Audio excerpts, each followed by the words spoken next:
আসসালামু আলাইকুম ওয়া রাহমাতুল্লাহি ওয়া বারাকাতুহু। আলহামদুলিল্লাহি রাব্বিল আলামিন ওয়াসসালাতু ওয়াসসালামু আলা সাইয়্যিদিল মুরসালিন ওয়া আলা আলিহি ওয়া আসহাবিহি আজমাইন, আম্মা বা'দ। সুপ্রিয় দর্শক শ্রোতা, কাছে দূরে দেশে প্রবেশে যে যেখান থেকে এই মুহূর্তে আমাদের সাথে যুক্ত আছেন, সকলের প্রতি রইল আন্তরিক প্রীতি ও শুভেচ্ছা। আশা করছি ভালো আছেন, নিরাপদে আছেন, সুস্থ আছেন।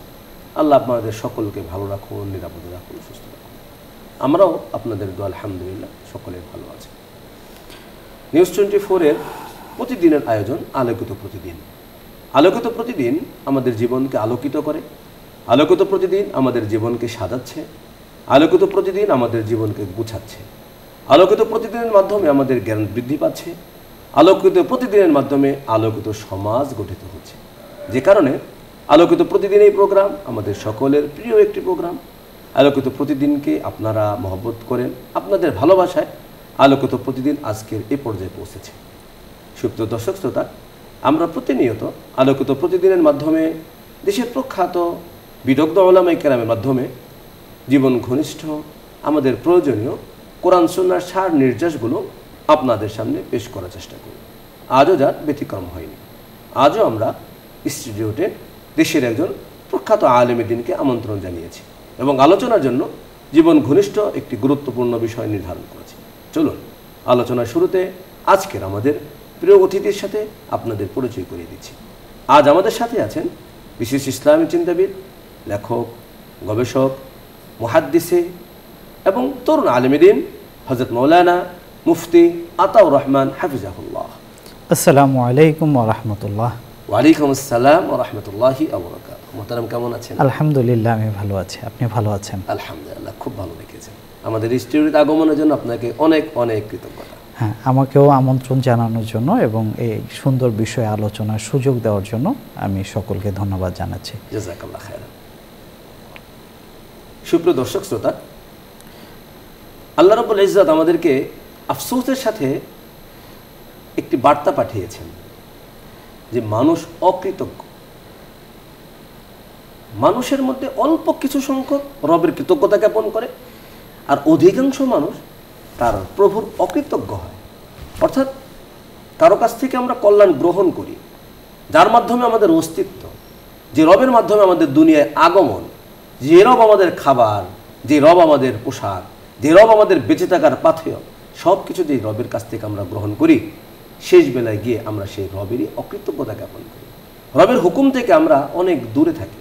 অথচ এটা শুধুমাত্র ইসলামের বিবেচনাই নয়, বরং একটি মানবিক বিবেচনায়ও, পৃথিবীর স্বাভাবিক সিস্টেমের মধ্যেও, সিস্টেমের ভিতরেও কারো কাছ থেকে অনুগ্রহ গ্রহণ করলে তার প্রতি কৃতজ্ঞ হওয়া চাই। আমরা যাতে অকৃতজ্ঞ না হই, আমরা যদি কৃতজ্ঞতার গুণ অর্জন করতে পারি, তাই আমরা আজকের আলোচনার জন্য বিষয়বস্তু নির্ধারণ করেছি কিভাবে আমরা রবের কৃতজ্ঞতা জ্ঞাপন করি। রব্বি করিম কালামে হাকিমে সুস্পষ্টভাবে আমাদের ঘোষণা করেছেন, লা ইন শাকারতুম লা আযীদান্নাকুম ওয়া লা ইন কাফারতুম ইন্না আযাবি লাশাদীদ। হে দুনিয়ার মানুষ, তোমরা যদি আমার কৃতজ্ঞতা জ্ঞাপন করো, তাহলে আমি তোমাদের কৃতজ্ঞতার জ্ঞাপনের কারণে তোমাদের নিয়ামতকে আমি আল্লাহ আরও অনেক গুণ বেশি বাড়িয়ে দেব। আর যদি তোমরা নাশুকরি করো, কৃতজ্ঞতা জ্ঞাপন না করো, তাহলে কিন্তু আমার পক্ষ থেকে তোমাদের জন্য রয়েছে কঠিন থেকে কঠিনতর শাস্তি। এমনকি রব্বি করিম খুব সুন্দরভাবে ঘোষণা করেছেন, ও সানাজিজি শাকিরিন। দুনিয়াতে যারাই রবের কৃতজ্ঞতা জ্ঞাপন করবে, যারা রবের অনুগ্রহের প্রতি কৃতজ্ঞ হবে, আল্লাহ রাব্বুল ইজ্জত এই সমস্ত কৃতজ্ঞতা জ্ঞাপনকারী বান্দাদের নিয়ামতকে এবং তাদের প্রতিদানকে অনেক অনেক গুণ বাড়িয়ে দেবেন। তাই আসুন আমরা রবের কৃতজ্ঞতা জ্ঞাপন করি, পাশাপাশি এই দুনিয়া থেকে যে সমস্ত মানুষ বা যার মাধ্যমে আমি বিন্দু মাত্র উপকার পাবো, উপকার লাভ করব, তাদের প্রতিও যাতে আমরা কৃতজ্ঞ হই। কারণ তিরমিজি শরীফে এক হাদিসে নবী সাল্লাল্লাহু আলাইহি ওয়াসাল্লাম সুস্পষ্ট ঘোষণা করেছেন, মান লাম ইয়াশকুরিন নাস লাম ইয়াশকুরিল্লাহ। অর্থাৎ দুনিয়াতে যে মানুষের কৃতজ্ঞতা জ্ঞাপন করতে পারে না, সে রবেরও কৃতজ্ঞতা জ্ঞাপন করতে পারবে না। তাই আমরা যারা এই প্রোগ্রাম থেকে উপকৃত হচ্ছি, আমাদেরও উচিত নিউজ 24 এবং এই কর্তৃপক্ষ, আলোকিত প্রতিদিন, বসুন্ধরা গ্রুপ সহ তার পৃষ্ঠপোষক এবং চেয়ারম্যান মহোদয় সহ যারা আছেন, অন্তর থেকে তাদের কৃতজ্ঞতা জ্ঞাপন করা চাই, কারণ তাদের কৃতজ্ঞতা জ্ঞাপন করার মাধ্যমে রবের কৃতজ্ঞতা আদায়ের একটা যোগ্যতা আমাদের অর্জন হবে। চলুন প্রিয় অতিথির কাছে আল্লাহর কৃতজ্ঞতা কিভাবে জ্ঞাপন করব, সমাজে মানুষের কৃতজ্ঞতা কিভাবে আদায় করব, এবং আমরা কিভাবে একজন কৃতজ্ঞতা জ্ঞাপনকারী বান্দা হতে পারি, প্রিয় অতিথির কাছে আজকের এই চমৎকার বিষয়ে চমৎকার একটা আলোচনা শুনি। নাহমাদুহু ওয়া নুসাল্লি আলা রাসূলিহিল কারীম, আম্মা বা'দ।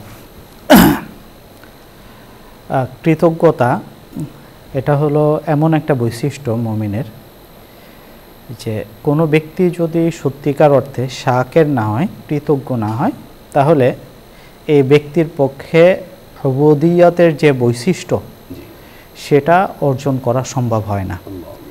কারণ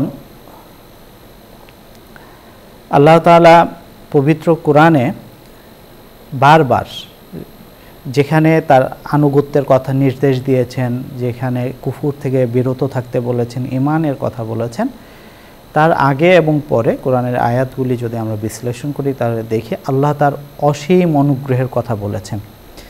তো আল্লাহ তাআলা যে তার অসীম অনুগ্রহের কথা বান্দাকে বারবার স্মরণ করিয়ে দিয়েছেন, এর মূল উদ্দেশ্য হলো বান্দা যেন উবুদিয়তের গুণ অর্জন করতে পারে আল্লাহ তাআলার কৃতজ্ঞ বান্দা হওয়ার মাধ্যমে। অর্থাৎ কৃতজ্ঞ সে যখন তার এহসাস বা অনুভূতিতে এটা থাকবে যে আমার প্রতি আমার রবের অসংখ্য অগণন নিয়ামত রয়েছে, অনুগ্রহ রয়েছে, তখন সে আল্লাহর প্রতি সিজদায় অবনত হবে। আর যদি তার অনুভবে এটা না থাকে তাহলে সে আল্লাহর প্রতি কৃতজ্ঞ হতে পারবে না। এজন্য আল্লাহ তাআলা পবিত্র কোরআনে, হাদিসে আল্লাহ রাসূল সাল্লাল্লাহু আলাইহি সাল্লাম মুমিনদেরকে কৃতজ্ঞতার গুণ অর্জন করতে বলেছেন। এখন আমাদের বোঝা উচিত আসলে কৃতজ্ঞতা বলতে কি বোঝায়। কৃতজ্ঞতা বলতে হলো কারো নিয়ামত লাভ করার পরে, কারো দ্বারা উপকৃত হওয়ার পরে সেই নিয়ামতে স্বীকারোক্তি দান করা। হ্যাঁ, তো এই স্বীকারোক্তিটা মুমিন বান্দার জীবনে তিনভাবে প্রতিফলিত হতে পারে। আল্লামা ইবনুল কাইয়্যিম জাওযী রাহমাতুল্লাহ আলাইহি তার মাদারিজুস সালিকিন এই গ্রন্থে বলেছেন যে একজন বান্দা আল্লাহর কৃতজ্ঞ কিভাবে হয়। তিনি বলেছেন যে আল্লাহর বান্দা আল্লাহর কৃতজ্ঞতা এভাবে আদায় করবেন যে বান্দার জবানে আল্লাহর নিয়ামতগুলো স্বীকার করবেন। তো জবানে নিয়ামত স্বীকার করবে এবং এই যে আল্লাহ তো কাদের মুতলক, সকল ক্ষমতার ঊর্ধ্বে তার ক্ষমতা, আল্লাহর কোনো বিশেষ দায় ছিল না যে আল্লাহ তাআলা আমাদেরকে অনুগ্রহ করবেন, কিন্তু আল্লাহ নিজ অনুগ্রহে, নিজ দয়ায়, নিজ গুণে আমাদেরকে অনুগ্রহ করেছেন।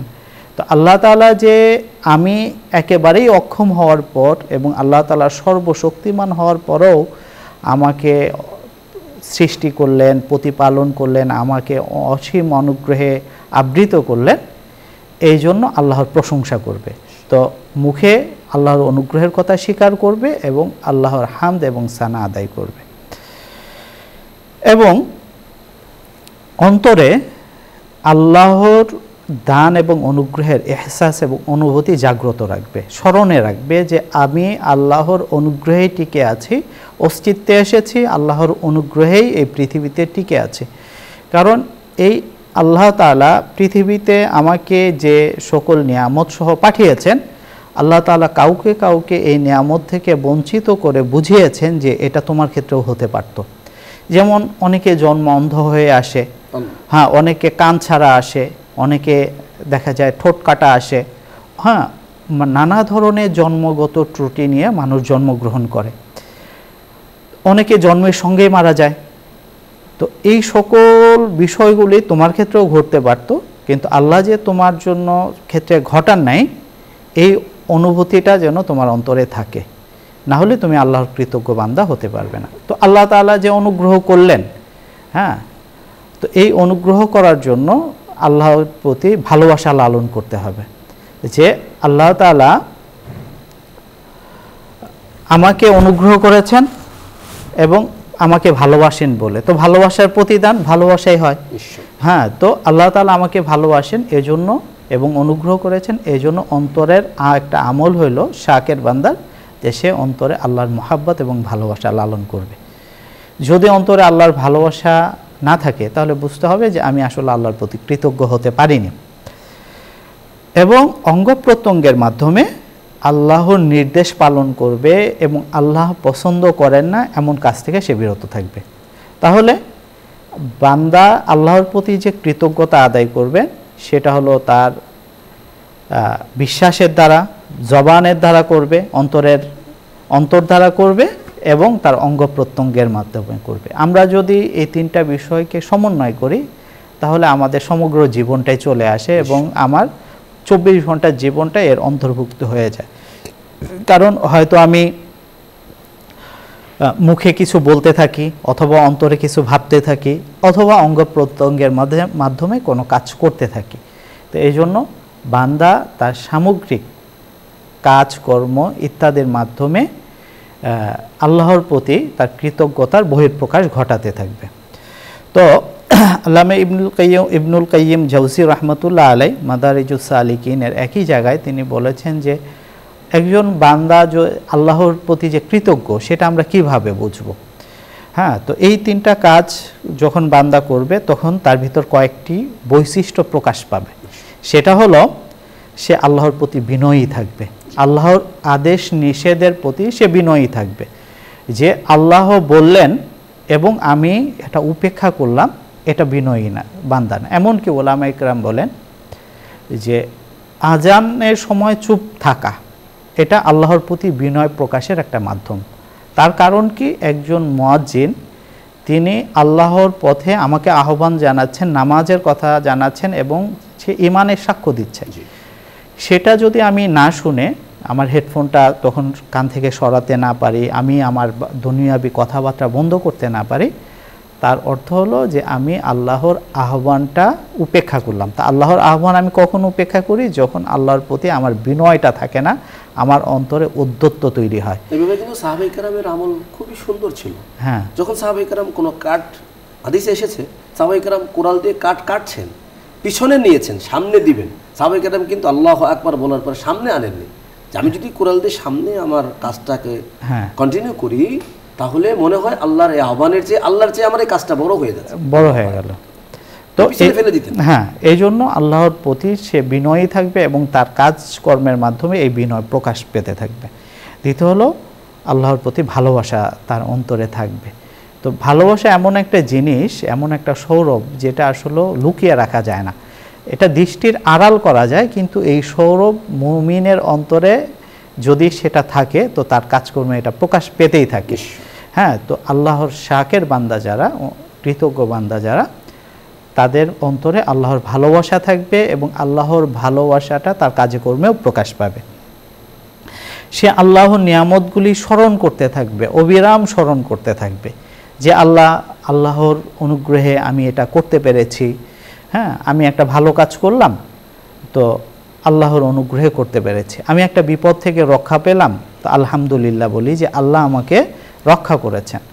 এমনকি আল্লাহ রাসূল সাল্লাল্লাহু আলাইহি সাল্লাম হাদিসে বলেছেন যে আল্লাহ তাআলা ওই বান্দার প্রতি সন্তুষ্ট হন যে বান্দা খাওয়ার পরে আলহামদুলিল্লাহ বলে এবং পান করার পরে আলহামদুলিল্লাহ বলে, কারণ আল্লাহ তাআলা তার প্রয়োজনটা পূরণ করেছেন। তো আল্লাহর কৃতজ্ঞতা স্বীকার আমরা এভাবে করব যে আল্লাহ তাআলা সকল যে অর্জনগুলো আমাদেরকে দান করেছেন, যে অনুগ্রহগুলো দান করেছেন, তারপরে আমরা আলহামদুলিল্লাহ বলবো। এবং যে বিপদ থেকে রক্ষা করেছেন সেখানে আমরা আল্লাহ তাআলা আলহামদুলিল্লাহ বলবো। যেখানে বিপদ ইন্না লিল্লাহ পাঠ করব যে আল্লাহই আমাকে রক্ষা করেছেন, আল্লাহর কাছে আমাকে ফিরে যেতে হবে। এই নিয়ামতগুলো স্বীকার করা এবং আল্লাহর প্রশংসা করা এবং আল্লাহর অবাধ্যতা থেকে বেঁচে থাকা, এটা হলো শাকের বান্দার একটা বৈশিষ্ট্য। কারণ হইল আমি যদি সত্যি কাউকে ভালোবাসি আর কারো প্রতি যদি আমার কৃতজ্ঞতা থাকে তাহলে অবশ্যই ভালোবাসার দাবি হলো আমার মাহবুব যিনি থাকবেন সে মনক্ষুণ্ণ হবেন এমন সকল কাজ থেকে বিরত থাকা। তো আমরা যদি গুনাহের কাজ করতে থাকি অবিরাম আর বলতে থাকি আলহামদুলিল্লাহ আল্লাহ অনেক ভালো রেখেছেন, হ্যাঁ, তো এটা আল্লাহর প্রতি কৃতজ্ঞতা না। হ্যাঁ, যে গুনাহের কাজও ছাড়তে পারছি না কিন্তু বলতেছি আল্লাহ খুব ভালো রেখেছেন, হ্যাঁ, এটা কৃতজ্ঞতার প্রকৃত রূপ না। প্রকৃত রূপ হলো যে আল্লাহর সন্তুষ্টি অসন্তুষ্টির বিবেচনাটা রাখা। তার কারণ কি, আল্লাহ আমাকে এত অনুগ্রহ করেছেন, আমি তার অবাধ্য কেন হব, কিভাবে হব? এবং আল্লাহ এটাও মনে রাখা দরকার যে আল্লাহ যেমন অনুগ্রহ করেছেন, আল্লাহ অনুগ্রহগুলি ছিনিয়েও নিতে পারেন। তো যদি আমি আল্লাহর কৃতজ্ঞ বান্দা হই, তাহলে তো আল্লাহ অনুগ্রহগুলো বাড়িয়ে দিবেন, আর যদি অকৃতজ্ঞ হই তাহলে তো আল্লাহ ছিনিয়ে নিতে পারেন। এই জন্য মুমিন বান্দা যখন কৃতজ্ঞ হয়, তখন সে আল্লাহ অপছন্দ করে এমন সকল কাজ থেকে বিরত থাকে।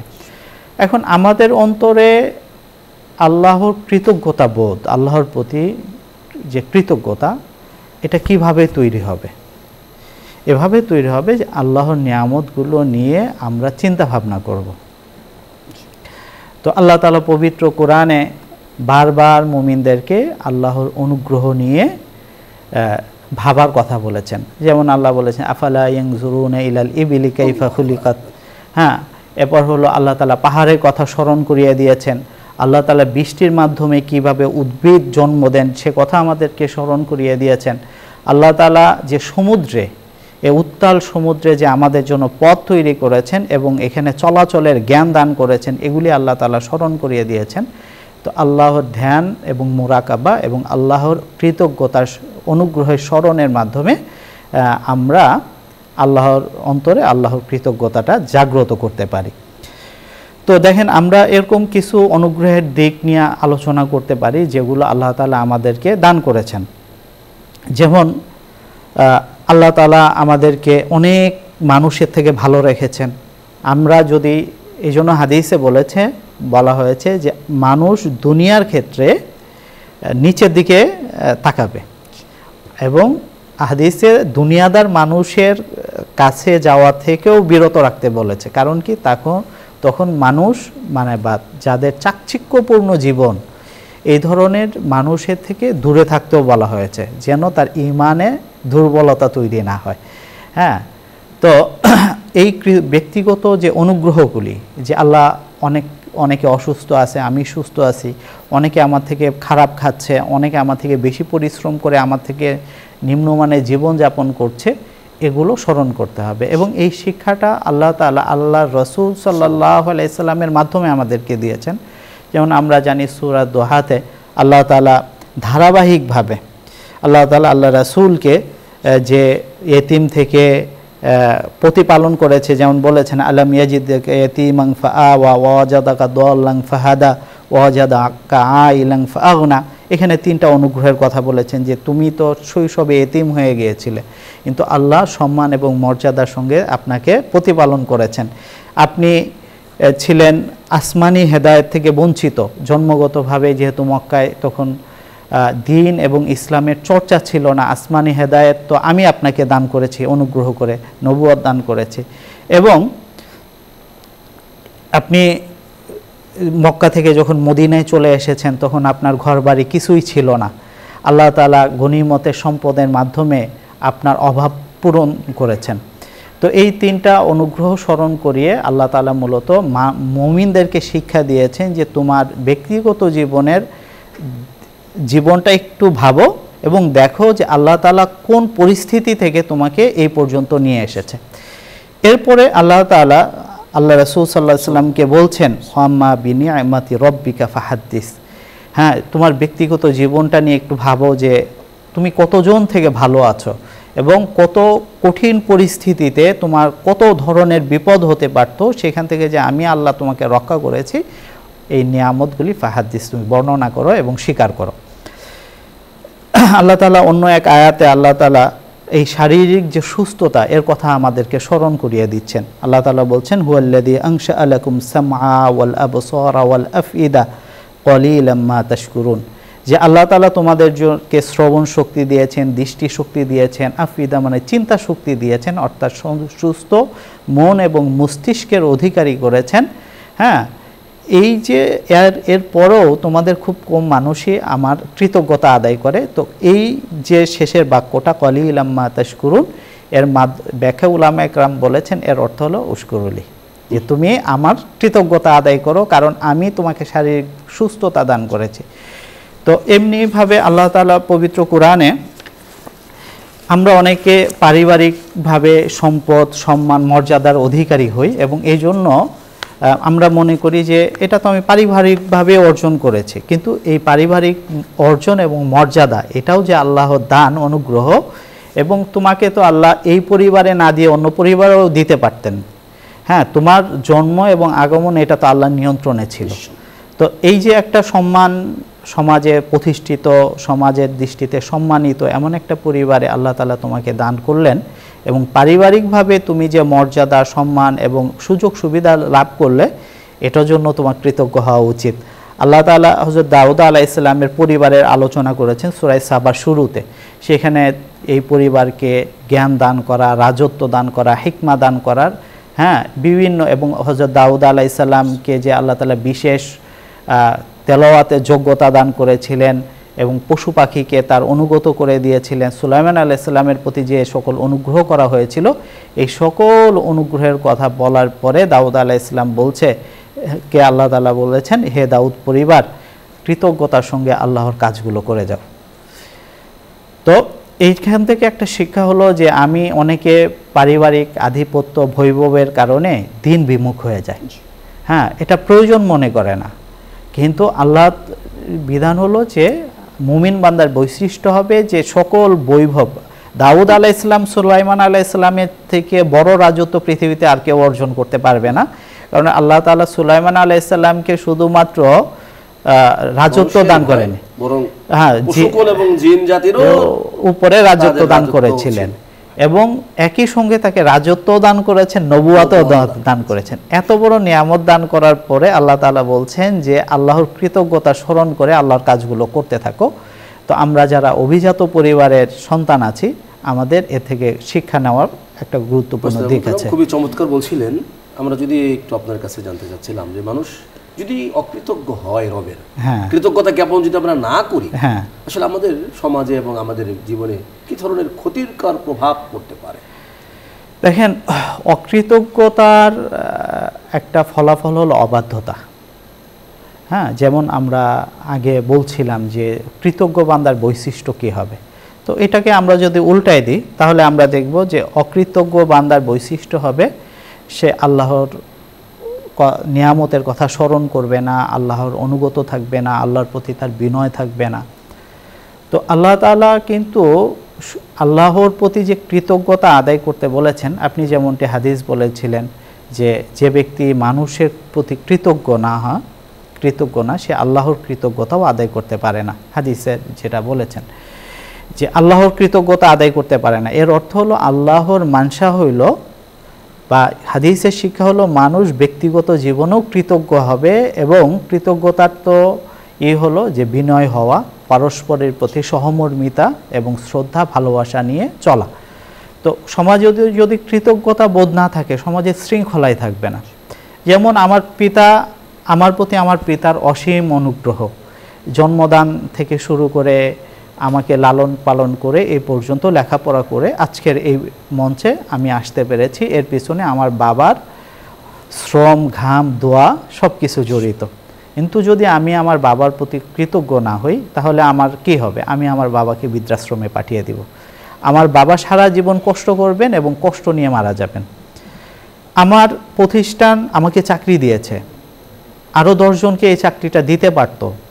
আমি যদি তার প্রতি কৃতজ্ঞ না থাকি তাহলে কি হবে? আমি আমার দায়িত্বটা যথাযথভাবে পালন করব না। যদি এক কথায় বলি তাহলে আমরা অকৃতজ্ঞ হলে এটার ক্ষতিকারক প্রভাব আমার উপরেই আসবে, আমার পরবর্তী প্রজন্ম আমার সাথে অকৃতজ্ঞতাপূর্ণ আচরণ করবে এবং সমাজের যে একটা সাধারণ শৃঙ্খলা সেটা ভেঙে যাবে। এবং আল্লাহ তাআলা যে মানুষকে বিভিন্ন শ্রেণীতে বিভক্ত করেছেন, এই শ্রেণীর মাঝে আল্লাহ তাআলা শৃঙ্খলা প্রতিষ্ঠা করেছেন কৃতজ্ঞতাবোধের মাধ্যমে। তারা মনে করেন কৃতজ্ঞতা আপনারও, আমরা আপনার কৃতজ্ঞতা জ্ঞাপন করছি এত চমৎকার আলোচনা পেশ করার জন্য। আল্লাহ পাক আপনাকে সর্বোত্তম বিনিময় দান করুন। আমিন। আল্লাহ তাআলা সকলকে উত্তম প্রতিদান দান করুন।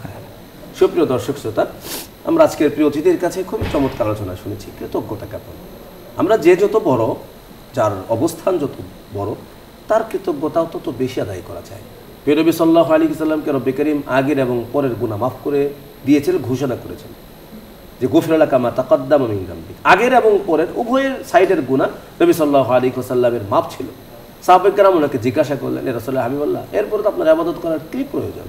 নবী সাল্লাল্লাহু আলাইহি ওয়াসাল্লাম সুস্পষ্টভাবে বললেন, আফালা আকুনু আবদান শাকুরা, আরে আমি কি একজন কৃতজ্ঞতা জ্ঞাপনকারী বান্দা হব না? আমাকে তো মাফ করেছেন, আল্লাহ অনুগ্রহ করেছেন, তাহলে আমি কেন আল্লাহ পাকের সেই কৃতজ্ঞতা স্বরূপ আমি আরো ইবাদত বন্দেগী কেন বাড়িয়ে দেব না? নবী সাল্লাল্লাহু আলাইহি ওয়াসাল্লামের পা মোবারক ফুলে যেত ইবাদত করতে করতে, কৃতজ্ঞতা স্বরূপ ইবাদত আরো বেশি করতেন। সুতরাং আমরা যে পজিশনে আছি, রব আমাদের যাকে যে অবস্থায় রেখেছেন, আমরা আরো বেশি অনুগ্রহশীল হই, আরো বেশি কৃতজ্ঞতা প্রদর্শন করি, এবং আমি আল্লাহর পক্ষ থেকে প্রাপ্ত নিয়ামতগুলো কৃতজ্ঞতা স্বরূপ অপরের মাঝেও বিলিয়ে দেওয়ার চেষ্টা করি। রব যাদেরকে জ্ঞান দিয়েছেন, রবের কৃতজ্ঞতা জ্ঞাপনার্থে আমরা সেই জ্ঞানগুলোকে আরও বিস্তার ঘটাই, অন্যের কাছে জ্ঞান পৌঁছে দেই। যাদেরকে আল্লাহ সম্পদ দিয়েছেন, কৃতজ্ঞতা হিসাবে আমরা সেই সম্পদের আল্লাহ যেভাবে খরচ করতে বলেছেন, যে ওয়েতে খরচ করার নির্দেশ দিয়েছেন, আমরা সেই ওয়েতে খরচ করি। আমরা রব আমাদেরকে যেমন বলেছেন আমরা তেমন যদি করতে থাকি, তাহলে সমাজ সুন্দর একটা সমাজ বিনির্মিত হবে ইনশাআল্লাহ। অপরদিকে যদি আমরা কৃতজ্ঞতা জ্ঞাপন নাও করি, ক্ষতিটা কিন্তু আমাদেরই হবে। কারণ রব্বি কারীম এমন সত্তা যার পর্যন্ত পৃথিবীর সবাই মিলে পৌঁছা সম্ভব নয়, বরং যিনি অনিস্তিত্ব থেকে অস্তিত্ব দিয়েছেন। আমাদের পৃথিবীর কোনো কিছু ছিল না এক সময়, রব সবগুলো সৃষ্টি করেছেন, আবার এক সময় ধ্বংস করবেন, আবার আমাদেরকে জান্নাত দিবেন, অপরাধ করলে জাহান্নাম দিবেন। তাহলে আমরা যদি ইবাদত না করি, এক হাদিসে কুদসি এসেছে, আল্লাহ বলেছেন যে বান্দা তোমরা সবাই যদি কোনো ইবাদত না করো, আমার আল্লাহর কোনো ইবাদতে আমার আল্লাহর মিল্কিয়াত মালিকানা শ্রেষ্ঠত্বের মধ্যে বিন্দু মাত্র ঘাটতি হবে না। সুতরাং অসংখ্য ফেরেশতা রব্বি কারীম সৃষ্টি করে রেখেছেন, যারা রুকু অবস্থায় আছে, যারা সিজদারত অবস্থায় আছে, যারা দাঁড়ানো অবস্থায় ইবাদত করছে, তাসবিহ তাহলিল পাঠ করছে। তাহলে আমরা একজন ছোট্ট একটা ক্ষুদ্র বান্দা, ক্ষুদ্র একটি মানুষ যদি সেই রবের ইবাদত না করি, তাহলে সেই রবের কোনো কিছু যায় আসবে না, কিন্তু ক্ষতিটা হওয়ার আমার হবে। রবের কৃতজ্ঞতা জ্ঞাপন না করলে আমার লস হবে, আল্লাহ নিয়ামত ছিনিয়ে নেবে। এই জন্য আসুন আজকের এই আলোচনা থেকে আমরা শিক্ষা গ্রহণ করি, প্রত্যেকটা ক্ষেত্রে আমরা কৃতজ্ঞতা জ্ঞাপন করার চেষ্টা করি এবং কৃতজ্ঞতাশীল বান্দা হওয়ার চেষ্টা করি। রব আমাদের সকলকে কৃতজ্ঞতা জ্ঞাপনকারী বান্দা হওয়ার তৌফিক নসিব করুন। সুপ্রিয় দর্শক শ্রোতা, আমরা অনুষ্ঠান একেবারে শেষ প্রান্তে দোয়ার মাধ্যমে অনুষ্ঠান শেষ করবো ইনশাআল্লাহ। কাছে দূরে যে যেখানে আছে চাইলে আমাদের সাথে দোয়া শরীক হতে পারেন। আল্লাহুম্মা সাল্লি আলা মুহাম্মাদিন নবিয়্যিল উম্মি ওয়া আলা আলিহি ওয়া সাল্লাম তাসলিমা। আলহামদুলিল্লাহি রাব্বিল আলামিন। রব্বানা যালামনা আনফুসানা وإن لم تغفر لنا وترحمنا لنكونن من الخاسرين رب ارحمهما كما ربياني صغيرا رب ارحمهما كما ربياني صغيرا اللهم أنت السلام ومنك السلام وإليك يرجع السلام تباركت ربنا وتعاليت يا ذا الجلال والإكرام রব্বি করিম দয়া মকবুল আমাদের জীবনের গুনাহগুলোকে মাফ করে দেন। রব্বি করিম আমাদের পিতা মাতার জীবনের গুনাহগুলোকে মাফ করে দেন।